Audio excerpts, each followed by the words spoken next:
Not only is the American Fire Rescue Service one of the least diverse publicly funded activities that communities engage in every year, but a Black person being selected as a fire chief is both unique and psychologically challenging.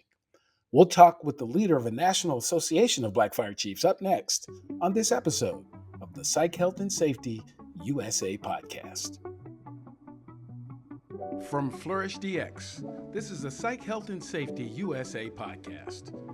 As workplace mental health has become a global priority, there's a greater focus on addressing psychosocial hazards. Each week, we look at psychological safety from an occupational health and safety perspective. Let's talk psychological health and safety. Well, welcome to this week's Psych Health and Safety USA podcast. I'm your host, Dr. I. David Daniels, and I want to thank you for tuning in. Each week, we seek to increase awareness of the importance of psychological health and safety by learning from the lived experiences, research, and expertise of our guests, as well as advocating strategies to reduce harm and minimize vulnerability to psychosocial hazards in the American workplace. So, the best estimate of the number of fire departments in the United States is 29,452. 65% of these organizations are actually volunteer. Uh, as far from a fire service leadership perspective, there are 22,316 fire chiefs currently employed in the United States. 5.8% of all fire chiefs are women, while 94.2% are men. The average fire chief is 48 years old. Demographically, 76.8% of fire chiefs are white, 8.2% are Hispanic or Latino, and only 5.8% are Black. So it's not hyperbole to suggest that Black fire chiefs are a rare commodity in the United States. It's not a stretch to suggest that a Black fire chief has a lot to deal with, both physically and psychologically.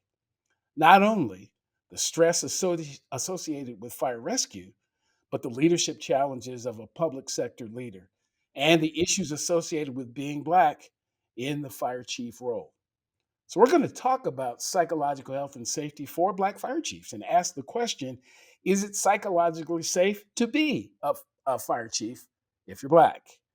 And we're going to start that conversation off with someone who has some experience personally and organizationally in this discussion. And as I often start, or actually always start these conversations, I want to start with an introduction of my guest by my guest with this question. So, who is Chief Joe Dixon? Uh, good day, sir.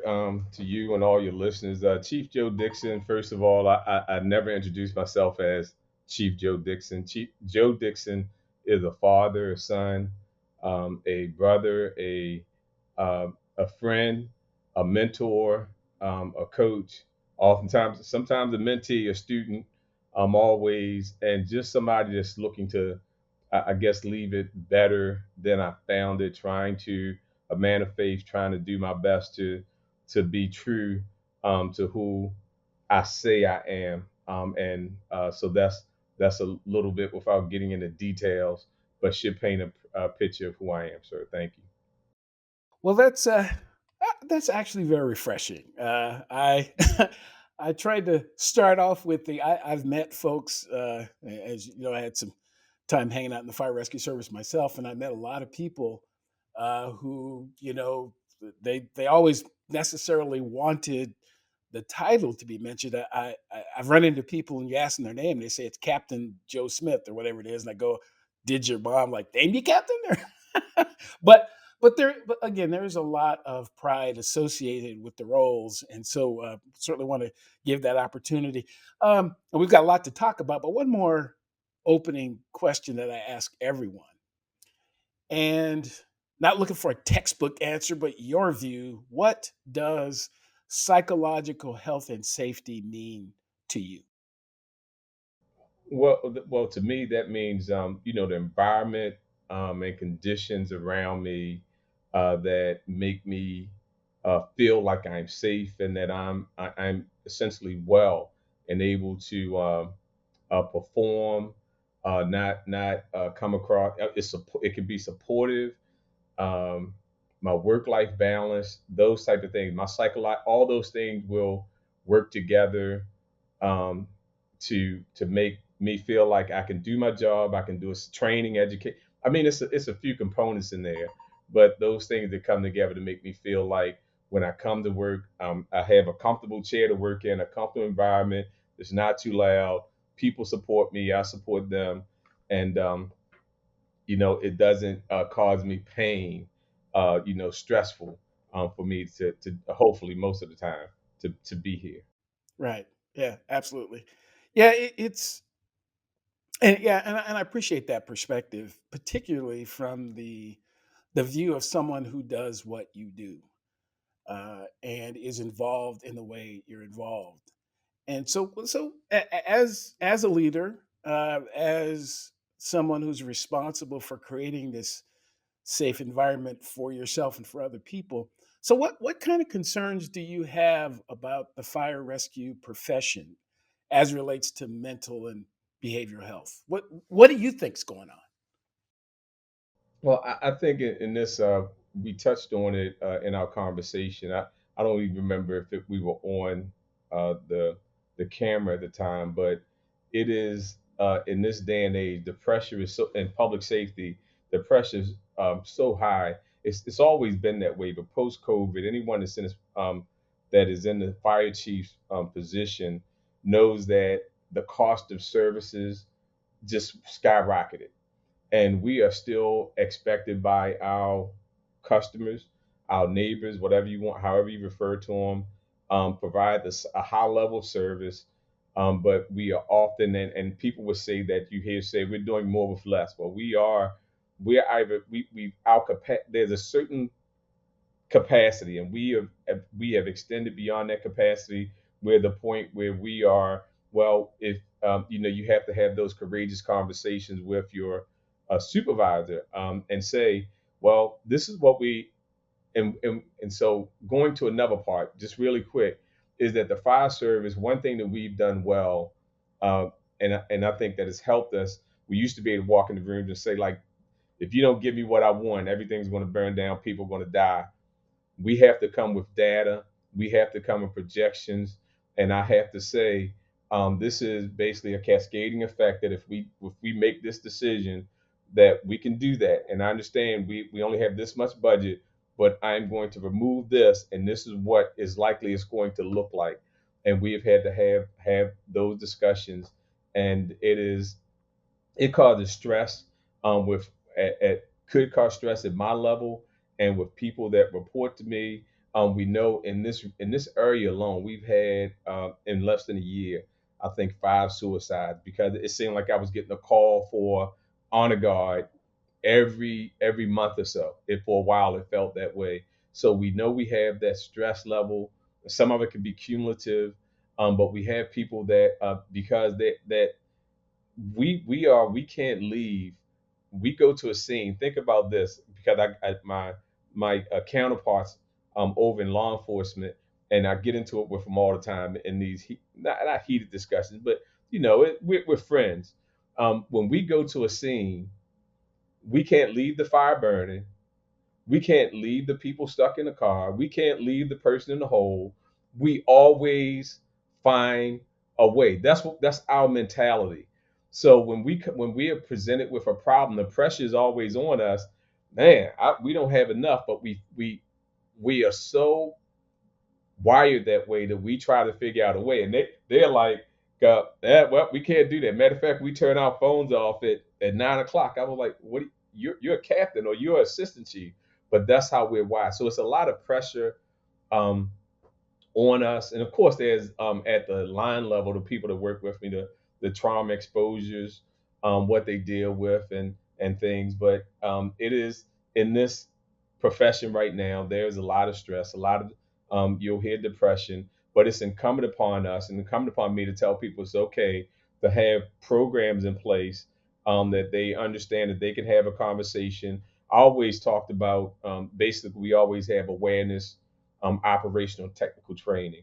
So the awareness level that everybody should be like, Dave, you don't you don't look well, man. You look, have you slept? That's just awareness. And what are you going to say? You're going to say, man, I'm good. I'm good. What are you talking about?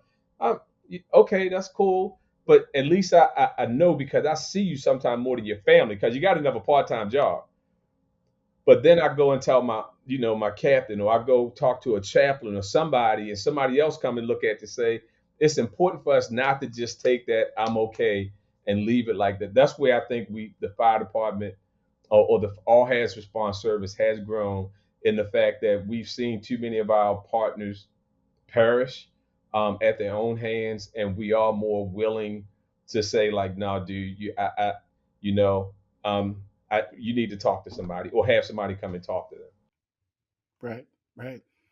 Yeah, I find that there's sometimes surprise out there when I share with people that the fire rescue service, like a lot of other services, the number one reason that a firefighter is likely to die in connection to their work is not getting killed at a fire, is not getting rolled over in a truck, is not even having a heart attack or getting cancer.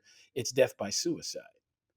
And a lot of folks just don't know that. They don't know that. They don't think about the stressors associated with the expectation that's placed on someone. It says, look, I don't know what to do, so I'm going to pick up the phone and call these superheroes who are going to show up on these big red trucks and they're going to solve everything. And that puts a lot of pressure on the human being who shows up on the BRT to try to solve things. And in some cases, Chief, to your point, we we don't really have the resources to solve it quick. We can get some help, we can work together, but this is going to take a minute. And in some cases, despite no matter what you do, this is not going to go well. There's nothing that we can do to save this particular situation because you waited too late to call us. I mean, we've all been to those circumstances where if you'd have called 5 minutes earlier, we could have helped you. But now, I mean, what are we supposed to do? And then the question for you as the leader is, now do I put these human beings at risk because you didn't fund us for that? You called us too late, and now you actually expect us to do something. And am I going to actually take that on? And I think increasingly folks are going like, I'm not sure I can do that. You know, I wrote an article in an international magazine 24 years ago and argued that firefighters shouldn't be going into vacant buildings.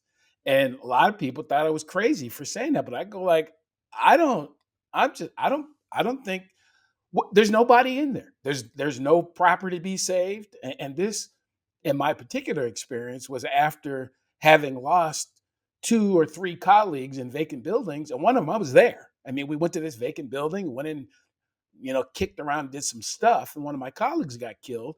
And what was that all about? So I just didn't believe that was necessary. Uh, but that was all those years ago. That you kind of get drummed out of the Corps for saying that. But thankfully, I think folks are now starting to come around and go like, hold up, there's only so much we can do.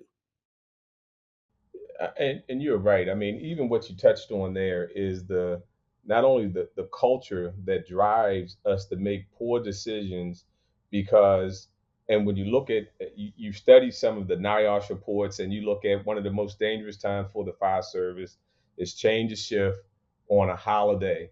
And you say, well, why? Because the senior people are often off on a holiday, and a change of shift. Sometimes we would have mixed shifts. Somebody's jumping for somebody else. If you don't have policies to prevent that, and or a captain or line supervisor, make sure that he or she is capturing that. So that is often something. And so now you have people riding out, oftentimes out of class.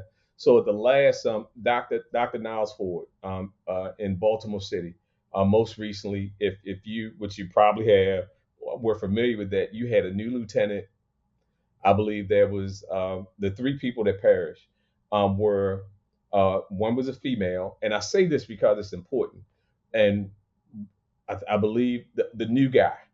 So what happens in the fire service is that if when you are, and even a minority, a female, African American, Hispanic, because again, he talked about the numbers. We are a minority, and so when the fire comes, the dragon is there. You show up, and if you don't go in and get it, they're like, "Oh, well, I knew it, man.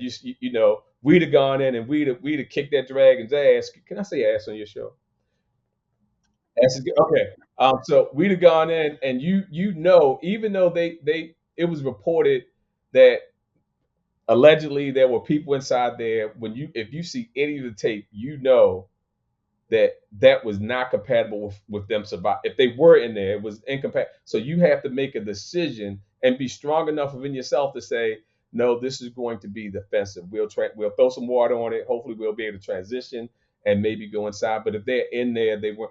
But they were pushed. Some of this is my opinion, but I've talked to some people, this is not the only place this has happened. It's that whole thing. The first time I was on a fire engine as a lieutenant, I felt that pressure, man. We're going to go get it. But because you didn't want to be singled out as, yeah, you are not a firefighter. I'm a firefighter.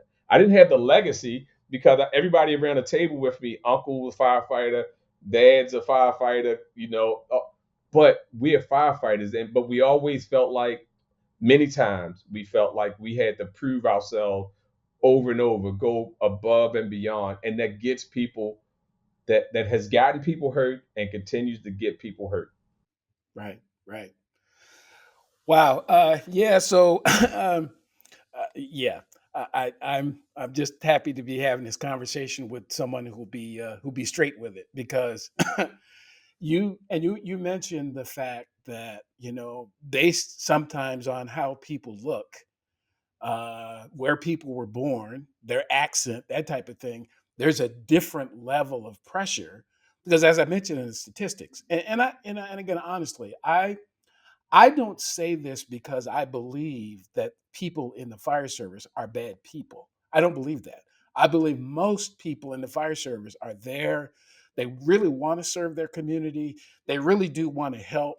They really do want to be the difference makers. But I also believe that many of them have come up in fairly homogeneous types of situations. So there are fire departments in the United States that are all male and all white right now. There, there are as a matter of fact, there are lots of them.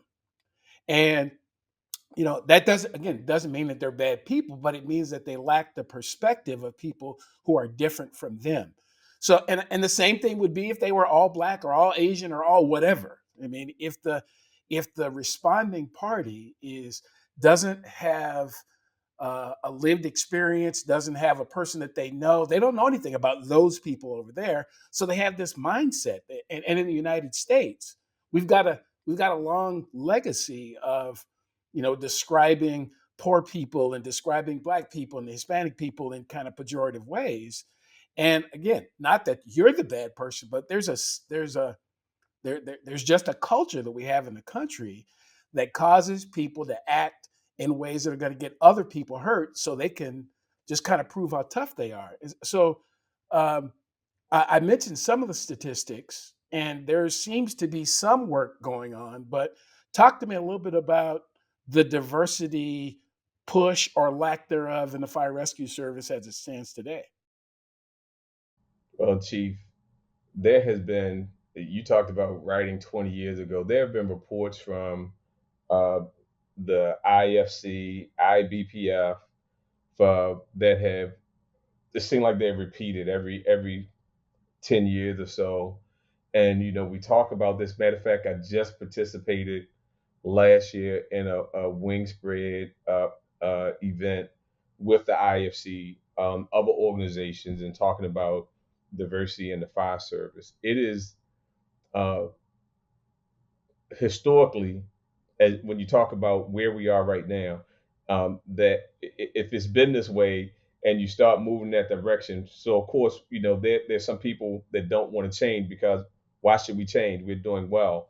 There's always the concern about uh, the well, we're lowering standards. No one said anything about lowering standards.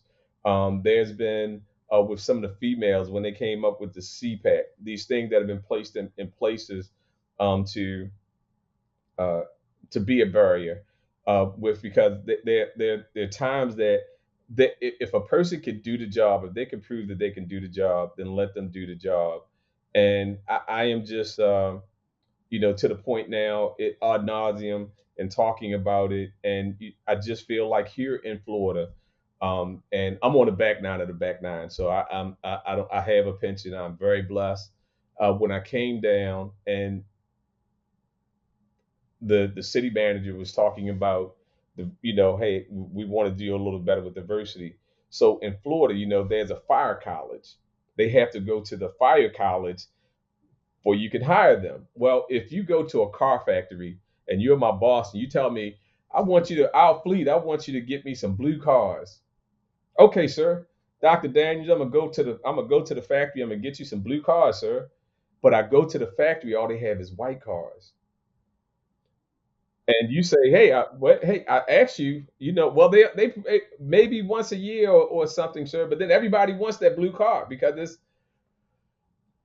I something had to change, and we have to come up with these things where I had to look, and I'm not the only chief that does that. I had to take my vacancies and go to my boss and say, well, can I take this money? I'm gonna send these people to the fire college that with they have the framework, and we have the blue paint so that we can produce what we want out of the fire college. So this is one of the things that we've had to do. And but I couldn't just do that. I had to also prove that it was beneficial, because when you do that, and now we're hiring people that live here in the area, giving them an opportunity. All they needed was an opportunity. I made sure that the people, and it was a push. I'm everybody's fire chief. I serve everybody. I serve red, white, black, and blue, LGBTQ plus, A minus. I'm not trying. I know it's something else in there. I serve everybody, and my thing is that I believe if you give them opportunity to do the job, and if they have the same attitude that we're going to serve everyone, then that gives us. You talked about having a level of the people you serve, having them respect. I can tell you, when you talk about fire service and people that go out in their community and how they do in Chicago, and uh, Chief Clemens, who was the president of IABPFF. I can't remember her, not Latasha, but it's Carrie Clemens. So I don't know if you know the situation. They had two young African American uh, boys that perished in a fire, and the firefighters that came in initially were Caucasian firefighters, and they left out and then a company said it was all clear. A company came in, did a secondary search, like they found they were, man, it almost brings tears to my eyes now. They were still alive, but they ended up perishing. And people said, oh, they were racist. I like, nah, because those same people that we're talking about, now anybody, they want to be in the busiest stations, because as a fire chief, if they get a rescue, oh man, they get pinned, they're standing up in it. They don't care they don't care what color they are. Now if they have to do mouth to mouth CPR, I'm bringing it, like you said it was okay. Something else, they come in your house, and that's the third time you didn't call them because your sore is acting up, or that's something different. But if it's coming in and they come and pull somebody out of fire, I was like, no, they just stupid. They were just poorly trained. They were just bad firefighters. So you have to call a peach what a peach is, or apple what an apple is, and that wasn't that. It is a situation, man, where we have been fighting this battle, and I do hope that.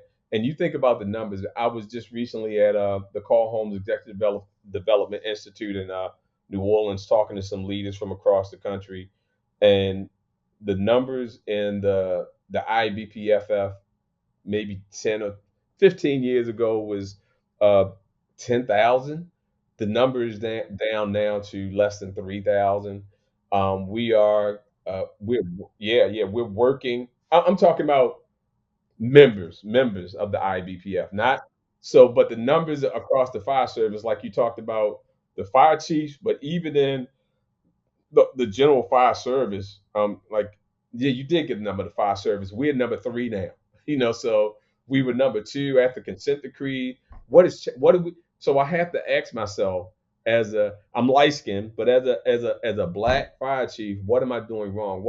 How can I do better? And I feel like uh, sometimes I feel like, man, I could do something different, but I call people. My son. There was a old Saturday Night Live skit. Baseball has been very, very good to me. The fire service has been very, very good to me. And my son, he was like, "No, Dad, I don't want to do that." And I was like, "This is my chance to have legacy and have, I can take care of my kid. I know, because they're not gonna mess with my." But he just didn't want to do that. And I don't know what the difference is, but something we have to keep working on, sir.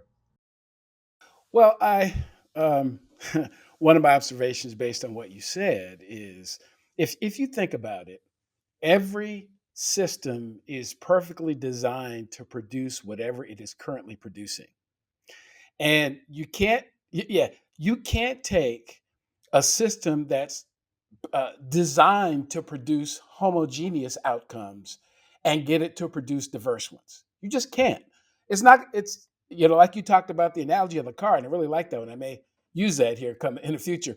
But if the plant only makes white Fords, you're not going to get blue Toyotas out of it. It's just not going to happen. You have to change the system itself, not try to change the people. And that's often what we try to do is we try to take people out of the community and make them something that they're not, as opposed to changing the system itself to serve those people the way they are.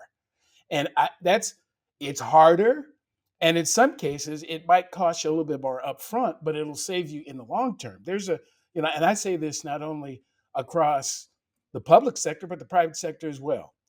Organizations that were built in the 50s, 40s, 17, 1800s, whatever they are not going to work in 2024 with today's people. They're just not. And you're not going to change those people to be like that old system. They're not going to do it because they have more options available to themselves. They are smarter. They are swifter. They have more skills than people had 30, 40, 50 years ago. And just the fact, I mean, take the application process where a lot of fire rescue departments have 12, 13, 15 steps, and they can go get a job down the street. And it'll be, I can get interviewed online, and they'll hire me next week. And so, I mean, it is really this entire system, for law enforcement, for fire rescue, for EMS, for all these agencies that are trying to become more diverse. They're trying to do it with the same systems that kept it homogeneous before. And I can tell you, so I was the first person in the United States to run CPAT. Or for those who don't know what that means, that's the Candidate Physical Ability Test. It's been around for 25 years this year, started back in 1998, 99, thereabouts. And the Seattle Fire Department was the first department in the country to do it. We didn't do it correctly, but the chief at the time wanted to be the first one to do it. And I was the chief of training at the time. Was the idea behind it wasn't a terrible one, but the system itself was designed for and by men to try to make it easier for women. Why did we involve women at the beginning? We didn't do that. And the same thing applies to every other system, particularly when we're talking about making things better or safer. I can't solve a problem that I don't understand and have not experienced without talking to the people who actually are affected. And that gets back to this point about you won't be able to provide any service in the Hispanic community without Hispanic people, and the gay community without gay people, and the disabled community without disabled people. Safety doesn't work when you do it to people or when you do it for people, only when you do it with people. And so if you have an exclusive system and you don't involve people, get folks like yourself in the room to design the system, not we designed it, what do you think? It's bring you to the table when they're designing it on the front end so you can add your perspective at the beginning. And that's really what's missing in a lot of these systems. It's the system itself. And some of them cannot be fixed. We need a new one. Or the old one has to be significantly broken before it's ever going to work. So again, look, I don't want to wander too far afield on this conversation, but um, being a fire chief is a pretty unique accomplishment to begin with. Again, we said I gave those numbers the last time. There's somewhere between 30 and 40,000 fire departments, depending on who you ask, which day. And what does that mean? What is it? So to become a fire chief is a unique a unique accomplishment because of all the testing and how competitive it is. But talk to folks who might not know how difficult is it to be a fire chief when you present as someone who is Black or African American. Well, I think the first thing is that you have to be at least a level, not overconfidence, but confident that you are a good fire chief. So when I was, this is my third uh, department as an executive chief, then and I didn't go out of the second department, and neither of them, kicking and screaming. They actually in North Carolina, they asked me would I come back and be a city manager, because I think what it is, the first thing is that when I arrived here, there I was not, but here I was the first, and they had in the news the first Black fire chief, and they wanted to stick a mic and ask me about that, and what I would told them is that, well, I went through a competitive process, and I believe they selected me because I was the best candidate for the job, not because I was I hope it wasn't because of the color of my skin, but I can tell you that they made the best. I believe they made the best election. It is, I'm proud of my heritage, and I'm proud to be able to say that and show that we can do it, because I hope that that shows, someone else that may have come from uh, modest means. That you can be whatever you want to. You could be challenged in school, or you could be from this particular socioeconomic status, and you could still be a fire chief, or you could still be successful. And the fact that we talked earlier, the historical underrepresentation is an issue, because you often don't have, when you have people that, when you walk even onto a basketball court, we use, and you walk in there, people that look like, you feel more comfortable walking onto the basketball court, because you're like, hey, it's people look like me, I can ball, they can ball. Um, and it's, even if you're the new kid, because again, they look like you. But man, when you go on to, man, I would imagine that if I would just go into a hockey, into an ice rink, just because of the fact that that's not normal. Like, what? He must be in the wrong. You can even almost hear that right now. He must be in the wrong place. Somebody's going to say that. Even in their mind, they're going to think it. But I can be if I can be, again, a role model. And again, you have to, when you give people an opportunity, because if I had to be given, I had to have somebody to push me. That I didn't want to be at the busiest station. I didn't know. I was glad to um, have a job, but somebody say that, I was like, why am I at the busy? It seems like I'm always at the busiest station. Then I help integrate special ops. I didn't want to go to special ops, and I'm being honest. And I tell everybody this, but there's a good ending to the story. Is that I told them I've been detailed to our special ops, and I was like, man, all them guys do is watch NASCAR, fishing. I said I don't want to go down there. It was one of the best things that ever happened to me. And you find out that people, it's like any other team sport. If you can play, if you come out there and you cross a couple people over, or you take your shot, you hit it, they're gonna pass you the ball.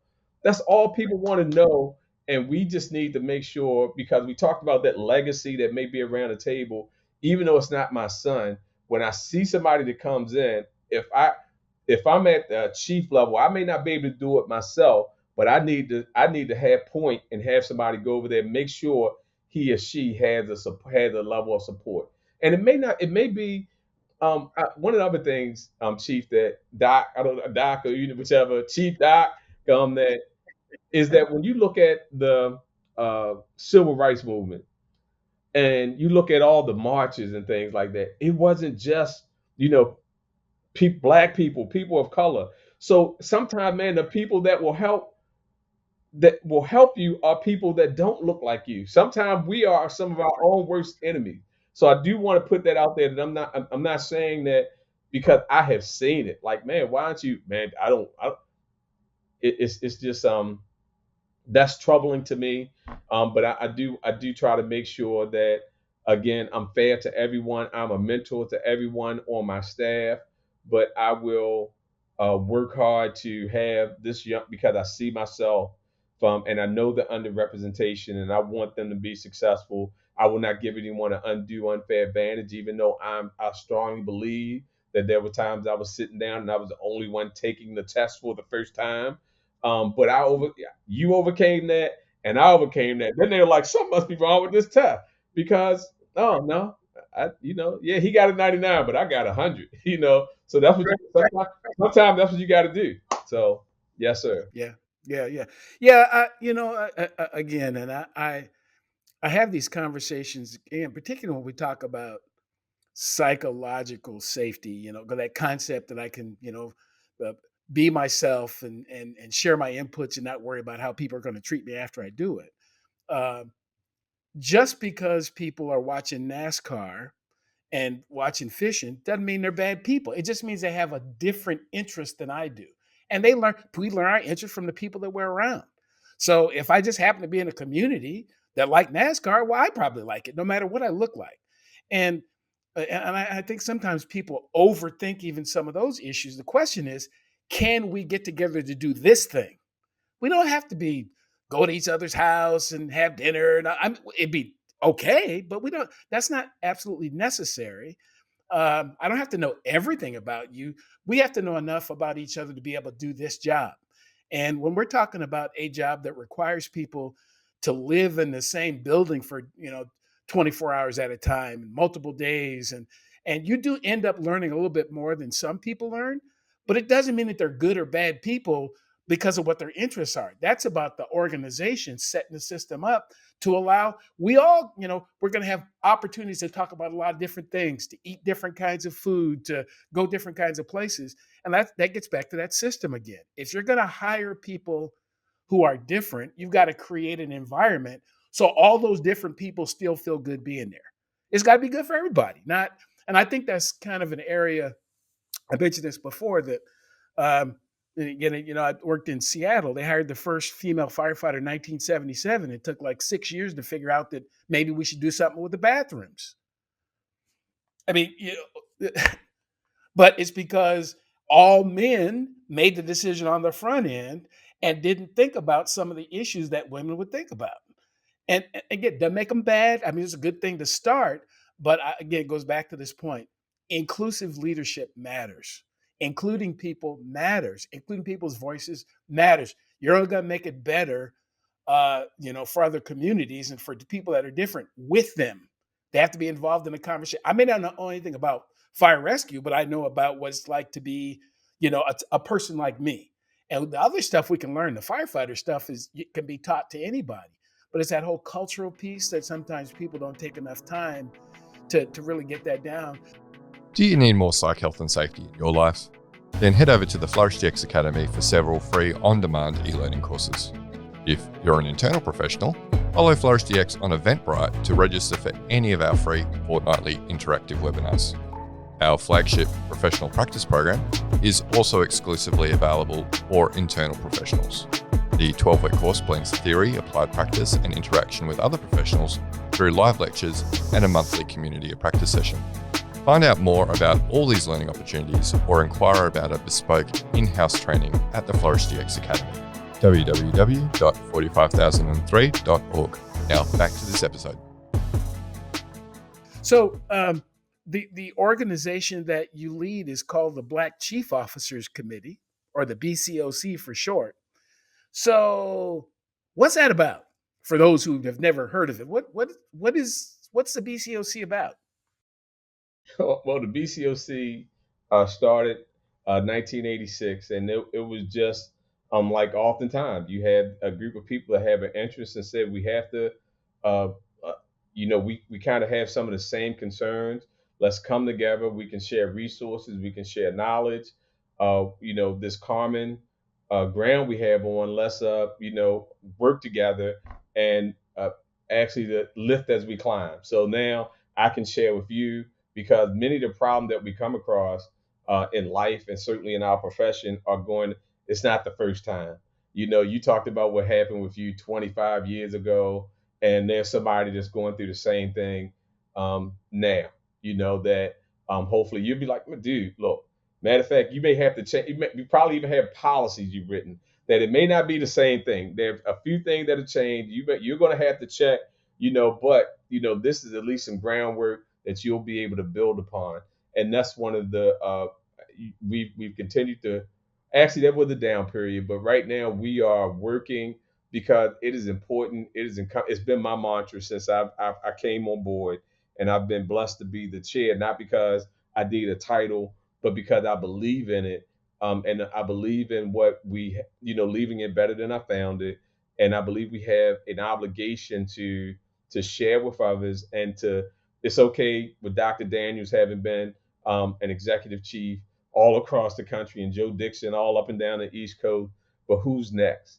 And that number, that 5%, is that going to be 4%? And is that okay? It's not okay with me. And I know that we have the talent out there, and we just have to continue to give them the resources to be successful and to feel comfortable, like you say, in that space and asking for help. Because that's one of the other things I think that has been to the own detriment. We all about me, and you have grown men or women that don't necessarily, they feel like, oh, I'm not going to ask you for help because, for one, you may talk about me, or whatever the case is. It may be something internal. It may be something that that, but whatever it is, we don't come and readily ask for help, and sometimes we don't readily give help without this exchange or feeling like there needs to be some exchange. Other than the fact, I just want to help you, and you need help. Okay, good. Dr. Daniels, can you help me with this? And you're like, well, come on, man, can you just help me? And that's what this organization, in my opinion, is for. If you need help, I'm going to figure a way. We should figure a way to provide you with the help, no strings attached, other than the fact that we expect you to help somebody else. And that's it. And we are a subcommittee of the International Association of Black Professional Firefighters, although we're pretty autonomous. Right. Absolutely. So talk a little bit about. I just got a couple of more questions before we conclude, but talk a little bit about some of the achievements of some of the members of the BCOC, because again, I don't think people necessarily know that there are, because if you were to look at they've gotten better on some of the recent TV programs, to be quite honest, but often in the real world, when there is an event and there's a big fire, there are typically the standard look is there's a white male standing there. That's more often than not. And so a lot of people don't know that Black fire chiefs have done some pretty exceptional things, and are doing some exceptional things around the country. So talk a little bit about some of the things that some of your members are doing, just a couple, two or three. Oh man, I would love to. So there, I can't remember the article because I wasn't prepared for that question, but it was a recent article that talked about the five most.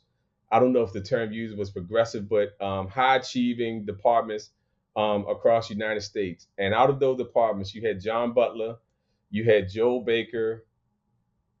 Oh man, it was, I believe, three out of the five. I can't think of who the other one was, but those are three. I mean, those are two right there. We also have, he just retired, but we were just in New Orleans together. But Daryl Osby, man, when I think of him, the nicest guy you ever want to meet, but he had a budget with a B. I keep telling people because it just blows my mind. I thought when in Howard County, we got over $100 million, or they got a budget with a B. That's just amazing. So you have Daryl Wasby, you have the president, and John Butler now being he's a member, but he's also the president, chairman of the board for the IFC. You have Tony Washington, who's the chair president of Women in Fire. You have Ernest Malone, who's the chair, I believe it's the chair, the title of the currently the Metro Chiefs. And I don't mean to leave anybody out, but those are just a few. Rod, down in Atlanta. We just got people all up and down. Dr. Heather Dean Smith, who just took over in Polk County. Just people that have been out there and performed at a high level. Because again, it's not. It just has to do with how much you're willing to pour into yourself, and have let others pour into you. And because and they've demonstrated competency. It's not like they've just been given a position and they've demonstrated competency. Right. Yeah, and again, I the idea was just to have you rattle off a couple, because we could probably talk for the next hour or so, on, just what people do. Because some of that I really believe is important, because when communities are making decisions about who their next fire chief will be, sometimes they have not seen these kinds of examples. I'm not saying in all times, but sometimes they haven't seen. I of my 4 fire chief positions, twice I was the first Black person to hold the role, and uh,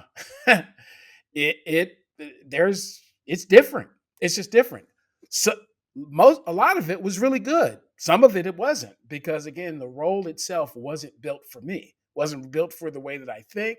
Wasn't built for things that are important to me. It just kind of wasn't, because nobody else like me had ever done it. And again, I think that it's just really important to think about who is it that we're really trying to serve, and design systems that are comfortable and helpful for that group of people. Now, I got to also be honest. You're never going to hit all the check boxes. You can't ever know everything, and that's why you are. I think people need to be really clear about, here's who we're trying to serve. And when you're in the public sector, it's getting a good handle on what are the demographics of the community that I serve, who the people who pay taxes here. So that means there are probably going to be some poor people. There's going to be some rich people. Could be some Black people, be some white people, be some men and women, be some gay people, some straight people. But it's knowing the community that you serve, and then how do I create an environment that is good for them, that also provides a high level of service. And I don't think those are conflicting at all.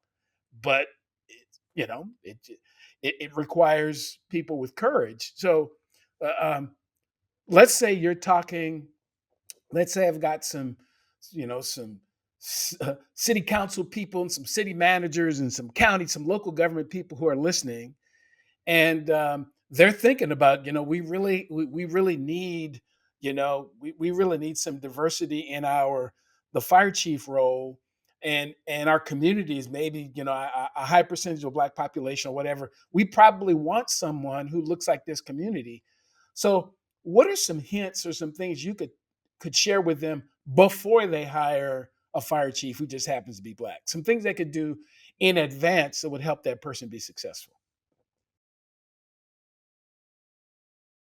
Well, the first thing you actually touched on it is that no matter what the role, no matter where it is, you need to, if they have a strategic plan, you need to get that strategic plan and look at it to see if it is, um, because that will give you so much information. It'll have information along with the budget, to take a look at that.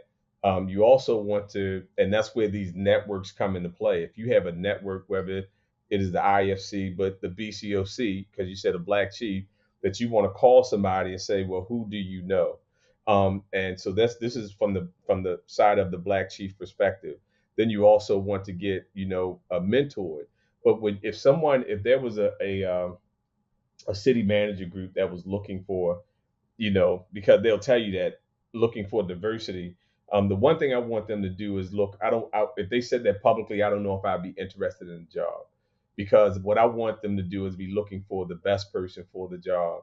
And if it's just so happen that it's a person of color, then that's what because I'm the chief. I'm not the Black chief. I am a Black chief.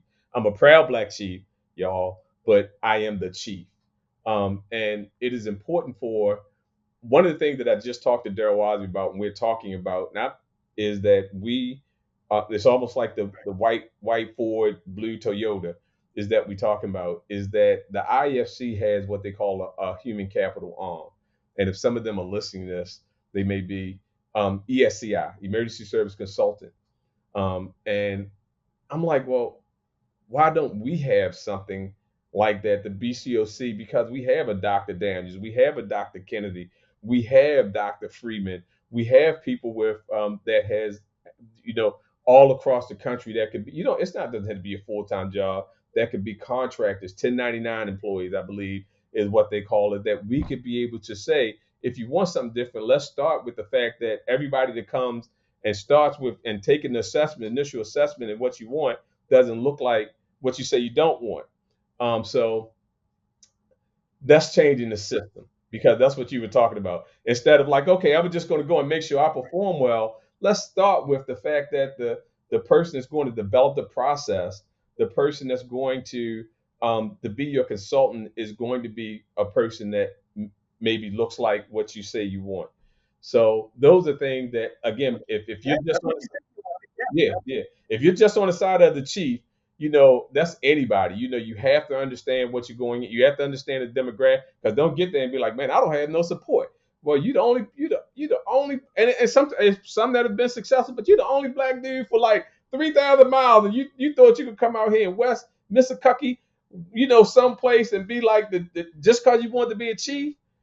uh, I had somebody down here that told me about, man, where they were calling him publicly, name out of his name, and I'm like, yeah, you got to be careful about where you go, and so anyway. Yeah, it is difficult to acknowledge publicly, but when I was looking for fire chief positions, I looked at the demographics of the community as one of the three stools, because there are places that I just wouldn't go. And it's not because it's a bad community, it's because where am I going to get when I had hair, I was going to get my hair cut.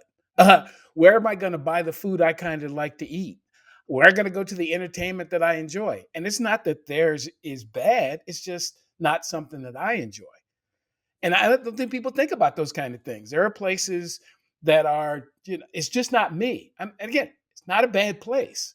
And then people, to your point, they go like, well, we want to get I've found, at least in the United States anyway, often black people get used to to be the kind of the token person in a broken system. So it's broke, we'll give it to the black person, and then if it fails, we kind of go like, well, what did you expect?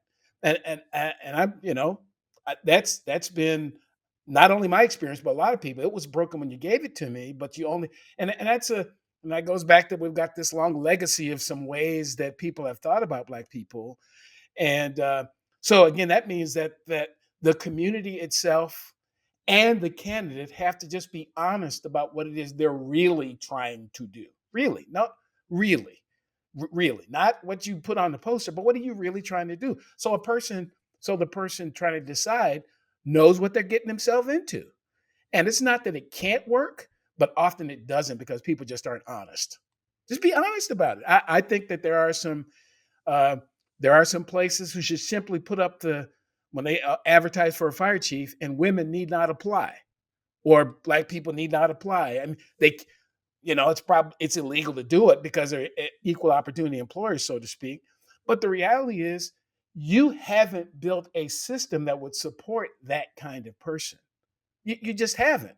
And it may not be anybody's fault, but that's probably not going to work. So you got to do the work in advance. But the same thing applies to hiring firefighters that are different, and public, public works workers who are different. You have to create the system that's going to grow the product that you want to grow. You can't grow corn everywhere. you know, Absolutely. Yeah. This is. Do you want to go somewhere that may be just a little? I don't know how, if you what you consider your show, left, right, middle, but just in what you just said, is that when you understand that as a fire chief, that when you apply, that typically the union is going to find out who the candidates are, one way or another. They're going to find out. They're going to make a call, and they are, and the unions, we talk about the makeup of the fire service as a whole, but typically the ones that involve in the union, everybody, you have department where everybody pays union dues, but you go to those meetings, and you go, if it's the department that's 90% Caucasian, at the meeting it's probably going to be closer to 95, 97% participation, and it's going to be that. So the influence is there. So you also know that they're going to be, when they be like, wait a minute, they're going to be like David Daniel, Joe Dixon, John Butler. They're going to look and they're going to say, wait a minute, they're going to the mayor, they're going to the city manager, and saying like, wait, you can't, they may not say it like this, but oftentimes I know because I've had, when you develop relationships, I know you had some of my when you talked about we talked about the stage, you said we don't always like. Now there's some country songs I can sing there. I got friends in low places. I break that down. But guess what? They also learned some Frankie Beverly. Learn some Frankie Beverly and Mays, man. I'm trying to tell you. So there was an exchange of things. I learned some things. I like. I mean, I can, I can shoot a bow. It's some things that I learned, and it's some things that they learned, and we are better people because I accepted them for who they were. They accepted me for who. But that's one of those other things about being a chief and the influence of unions and some of those backdoor things that happen. And I'm not saying it's a bad thing because they should do their due diligence. But a lot of times their decisions are made because they may look at it, and that may be a factor like, hey, you can't find anybody that looks more like us. Well, you're not the people that they're going to be serving. So I believe that happens. Do I have, this report that says that? I do not, but I do know from having conversations with people that are in union, I know they're going to call about you for one, but there'll be time where they're going to say, no, that's not the candidate you want. Sure, sure, sure. Well, Chief, as we wrap the conversation, I first of all I want to tell you how thankful I am that you took time out of your schedule to chat with me. This episode will be released just a week before your conference down in the Fort Lauderdale area with again Black chief officers and fire service leaders from all over the country hanging out with you. It'll be an honor to be able to, to be a part of that as well. It's actually been a few years. So again, thanks so much for just the leadership and the fresh perspective that you bring to a very difficult topic. I try to be really candid, when I talk about, things here on the podcast, because underneath these conversations are the feelings of real people. That's why it's so important. I mean, so if your community, if there's a community out there who wants a fire chief who is different, then they have to create the environment so that person can be successful before they show up, not after they show up. It's got to be set up for them to be successful at the beginning. And that means you might need some coaching from the BCOC or from people who, if you want to have that person be successful, because otherwise they're not going to be successful. They're just not. You can't plant, you can't plant corn out in the middle of the desert. You just can't do it. So, and it's really important to have associations such as the BCOC where people can get together who have similar life experience and it's not that, not involved in all the other you've mentioned, and I'll for the acronym in case people didn't get it, the International Association of Fire Chiefs that, we're both members. I'm a life member, as a matter of fact, is a great organization doing some great things, but there's some things about it that it can't answer all of the questions that certain groups have. So we got to get together in these smaller groups to be able to just share with each other about what's going on and what the situation really is. So again, thank you for your leadership and for for taking this on, and hopefully you'll be in the role for a couple more years. So if people wanted to know more about the BCOC and get more information, how can they do that? Well, for BC, it's pretty simple. BCOC.us, and the rest will populate if you put that in your Google search. And certainly appreciate the opportunity. And just want to talk about at least this one dynamic speaker that's going to be at the BCOC speaking. A guy by the name of Doctor Dr. I. David Daniels, who's been an icon. I'm not trying to, but you really have, been doing it for decades, doing it well, respected leader in the fire service. Not just the fire service, public safety, in general. Just appreciate the model, that you've set, the standard that you've set, because it's a standard of excellence. And certainly appreciated when I reached out that he was willing to be a part of it, and it's going to make us that much better. So we're excited about having you, sir. Right. Well, thanks very much. We'll look forward to seeing you again when this is released. It'll be next week. So, but again, thanks very much. And I certainly appreciate your time and your contributions. If you're watching or listening to this podcast for the first time, welcome. I hope something you heard will bring you back again soon.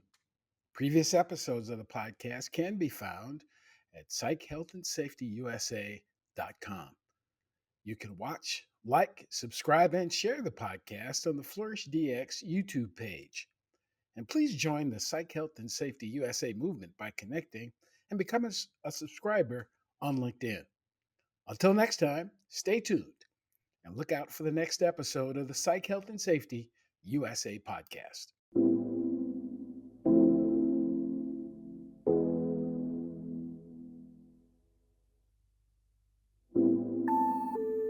Tune in each week for new episodes of the Psych Health and Safety USA podcast.